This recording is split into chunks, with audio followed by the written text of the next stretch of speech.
मगध साम्राज्य का उत्कर्ष। हर्यक वंश ईसा पूर्व 544 से ईसा पूर्व 413 तक। हर्यक वंश मगध साम्राज्य का प्रथम ऐतिहासिक रूप से प्रमाणित वंश था जिसने मगध को एक शक्तिशाली साम्राज्य के रूप में स्थापित किया। इस वंश की नींव बिंबिसार ने रखी थी। हर्यक वंश के शासनकाल में मगध का राजनीतिक, आर्थिक और सांस्कृतिक उत्कर्ष हुआ, जिसने आगे चलकर मौर्य साम्राज्य की नींव रखी। बिंबिसार ईसा पूर्व 544 ईसा पूर्व 492। बिंबिसार हर्यक वंश का संस्थापक और मगध साम्राज्य का प्रथम महान शासक था। उसने राजगृह गिरिव्रज को अपनी राजधानी बनाया। राजनीतिक कार्य बिंबिसार ने साम्राज्य विस्तार के लिए 3 प्रमुख नीतियों का प्रयोग किया: विजय, कूटनीति और वैवाहिक संबंध। उसने अंगा राज्य राजा ब्रह्मदत्त को हराकर को अपने साम्राज्य में मिला लिया। इससे मगध को गंगा तटीय व्यापार मार्गों पर अधिकार मिल गया। बिंबिसार ने कोसल के राजा प्रसेनजित की बहन कोशला देवी से विवाह किया, जिससे उसे वाराणसी राज्य दहेज में प्राप्त हुआ। उसने लिच्छवी गणराज्य की कन्या चेलेना से विवाह किया, जिससे वैशाली गणराज्य के साथ राजनीतिक संबंध स्थापित हुए। मद्र देश की कन्या क्षेमादेवी से विवाह कर उसने पश्चिमी भारत से भी संबंध बनाए। प्रशासनिक और आर्थिक कार्य बिंबिसार ने एक संगठित प्रशासनिक ढांचा विकसित किया। उसने राजस्व व्यवस्था, सेनानी और मंत्रिपरिषद की व्यवस्था की। उसने व्यापार और परिवहन को प्रोत्साहन दिया। मगध की राजधानी राजगृह का विस्तार किया। धार्मिक नीति बिंबिसार बुद्ध और महावीर दोनों का समकालीन था। वह प्रारंभ में जैन धर्म से प्रभावित था और बाद में गौतम बुद्ध का अनुयायी बन गया।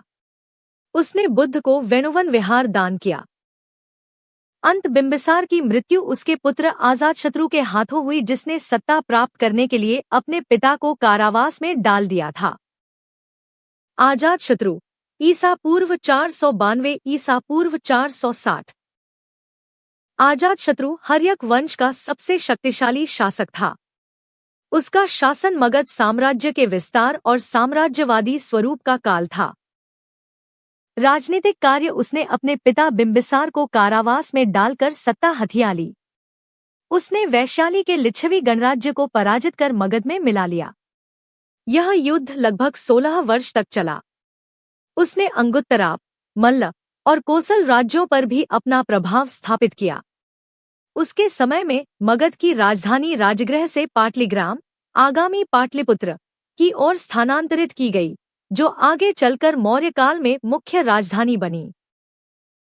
सैन्य और तकनीकी विकास अजातशत्रु ने युद्ध में नई तकनीकों का प्रयोग किया। उसने महाशिलक, पत्थर फेंकने वाली मशीन और रथमुसल, लोहे के कांटों वाले रथ का प्रयोग किया। धार्मिक नीति अजातशत्रु बुद्ध का समकालीन था। बुद्ध की मृत्यु के बाद बिंबिसार के पुत्र अजातशत्रु के समय में राजगृह में प्रथम बौद्ध संगीति संग्रह आयोजित की गई थी, जिसकी अध्यक्षता महाकाश्यप ने की थी।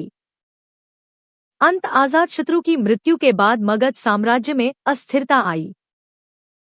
उद्यन ईसा पूर्व 460 ईसा पूर्व 444। अजातशत्रु का पुत्र उद्यन उसके बाद मगध का शासक बना। राजनीतिक स्थिति उद्यन के शासनकाल में मगध की राजनीतिक शक्ति स्थिर तो रही, परंतु विस्तार का काल समाप्त हो गया। कहा जाता है कि उसने पाटलिग्राम को पुनः विकसित किया और सांस्कृतिक केंद्र के रूप में प्रतिष्ठित किया। धार्मिक दृष्टि से उद्यन ने बौद्ध धर्म और जैन धर्म दोनों को संरक्षण दिया। उसके समय में बौद्ध धर्म धीरे धीरे शहरी जनता में फैलने लगा। अंत उद्यन के बाद मगध साम्राज्य में कमजोर शासकों का दौर शुरू हुआ। उद्यन के उत्तराधिकारी। उद्यन के पश्चात हर्यक वंश के कई अल्पज्ञात और कमजोर शासक हुए, जिनमें अनिरुद्धक, नागदासक आदि का नाम उल्लेखनीय है। नागदासक हर्यक वंश का अंतिम शासक था। उसके अत्याचारों से तंग आकर उसके मंत्रियों ने उसे हटाकर शिशुनाग नामक व्यक्ति को मगध का शासक बना दिया। इस प्रकार हर्यक वंश का अंत हुआ और शिशुनाग वंश की स्थापना हुई। निष्कर्ष। हर्यक वंश ने मगध साम्राज्य की नींव रखी। बिंबिसार और अजातशत्रु के शासन में मगध राजनीतिक और आर्थिक रूप से सबसे शक्तिशाली राज्य बन गया। इस वंश की नीतियों ने आगे चलकर शिशुनाग और नंद वंशों के उदय तथा मौर्य साम्राज्य की स्थापना का मार्ग प्रशस्त किया। Please like, subscribe and comment.